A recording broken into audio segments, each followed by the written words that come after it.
فرماتے ہیں میں حضرت اویس کرنی کو ڈھونڈنے چل پڑا. ڈھونڈنے بھی اسے نکلا جسے کسی نے نہیں ڈھونڈا اور جو کبھی کسی کو نہیں ملے. حضرت اویس کرنی، یہ فکرہ کسی درویش نے نا حضرت اویس کرنی کے لیے کہا ہے. یہ فکرہ پورا فیٹونی پہ آتا ہے. اسی کسے دے کچھ نہیں جے لگ دے تے نہ کوئی ساڈا دردی. تو حضرت خواجہ اویس کرنی کو ڈھونڈتے ڈھونڈتے کہتے ہیں میں گیا کرن گیا. حضرت حرم بھی نہیں، یہ داتا صاحب نے اس کو لکھا ہے. فرماتے ہیں میں گیا تو مجھے لوگوں نے کہا وہ تو حج کرنے چلے گئے. کہتے ہیں جب میں مکے گیا تو میں نے لوگوں سے پوچھا اویس کرنی آئے تھے؟ کہنے لگے ہم تو نہیں جانتے. یہ تو میرے جیسے لوگ ہوتے ہیں نا جن کی تصویریں زیادہ نکلتی ہیں تو جن کی ویڈیو زیادہ ہوتی ہے تو لوگ زیادہ جاننے لگتے ہیں، ورنہ رب کریم کے بندے تو چھپے ہوئے چکر میں پڑے ہی نہیں. کون اویس کرنی؟ تو انہوں نے کہا کہ حضرت اویس کرنی، چہرے پر برس کے داغ ہیں، کمزور سا وجود ہے، داڑھی زیادہ گھنی نہیں. جب حالات بتائے تو کہنے لگے اس طرح کا ایک شخص آیا تھا، اس نے طواف کیا تھا. پہلے بھی دنیا کرتی ہے پر جب اس نے کیا ہے نا تو اس کے طواف نے وہ خود بھی رویا ہے اور بھی بڑے روئے ہیں. وہ جب حجر اسود پہ آیا ہے تو رنگ بدلتا دیکھا ہے. کہا وہ کدھر گئے؟ کہنے لگے پورا نہیں پتا، اتنا ضرور خبر ہے کہ ان کے انداز بتاتے تھے کہ اب مدینے جائیں گے. جناب حرم بن حیان کہتے ہیں پھر میں مدینے گیا، میں نے خواجہ اویس کو ڈھونڈا. میں نے کہا یار میں نے حضرت خواجہ اویس کرنی کو ملنا ہے. کسی نے بتایا ہے کہ وہ مدینہ شریف آئے. تو لوگ کہنے لگے ہم نہیں جانتے وہ کون ہے. تو کہا باریک سا وجود ہے، پرانا سا لباس ہے، برس کے داغ ہے، چہرے پہ داڑھی زیادہ گھنی نہیں، کسی کو پاس نہیں بٹھاتے. پھر ایک جملہ اور کہا سنا ہے روتے ہیں تو بڑے درد سے روتے ہیں، سنا ہے بھیگی رہتی ہیں پلکیں. کہتے میں نے کہا یار وہی تو اویس کرنی تھے، کدھر گئے؟ کہنے لگے کوئی خبر نہیں. جب وہ آئے ہیں تو ان کے آنے کا انداز ہی نرالا تھا. سسکیاں اور آہیں نکل گئیں اس شخص کی جب وہ مدینے آیا.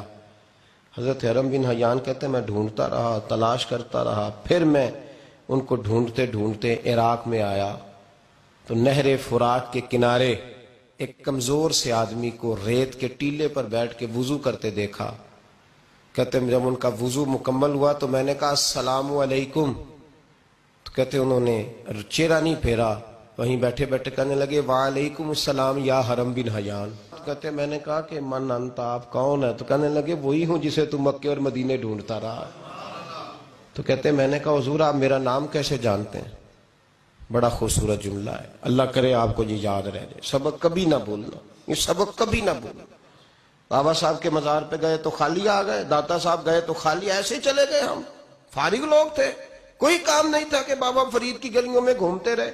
ہم فارغ تھے کہ 2 بجے حضرت سلطان باہو رحمت اللہ علیہ کی جالیوں کے سامنے کھڑے رہے. ہم کو پتھر چاٹنے والے لوگ تھے کہ آدھی آدھی رات بیت گئی اور ہم بزرگان کلمہ والا شریف کھڑے رہے. یہ کیسے ہو گیا کہ محدث اعظم کے مزار پہ کھڑے رہے؟ ایسے ہی کوئی بات تھی؟ حضرت اویس کرنی بول کر فرمانے لگے، کہنے لگے کیا کہا تو نے کہ میں تجھے کیسے جانتا ہوں؟ فرمانے لگے تو مجھ سے پیار کرتا ہے. عرفت روحی من روحی کا، میری روح تیری روح کی جاننے والی ہے.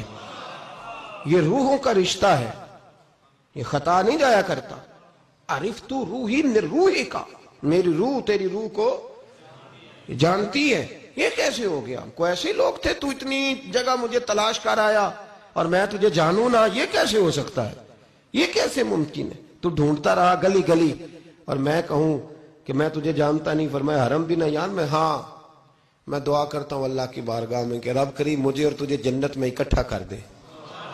کہتے ہیں جب انہوں نے یہ دعا کی تو وہ چل پڑے. میں نے کہا حضور کہاں جا رہے ہو؟ فرمانے لگے میرا پیچھا نہ کرنا، میں کسی اور منزل کا مسافر ہوں اور جس رستے میں چل رہا ہوں نا ان منزلوں پہ ساتھ نہیں کسی کو لیا جاتا. یہ میری اپنی ذاتی منزل ہے، اس میں پاؤں پہ چھالے ذرا سخت ہوتے ہیں. ہر آدمی کا کام نہیں یہاں چلنا، تو مجھے تنہا رہنے دے اور مجھے اپنی مرضی سے چلنے دے. کہتے میں نے منت کی تو کہنے لگے بس تو نے جد و جہد بڑی کی تھی تو تیرے ساتھ ملاقات کر لی، تجھے پہچان لیا، تیرے ساتھ بات کر لی، ورنہ میں کہہ چکا ہوں اسی کسے دے کچھ نہیں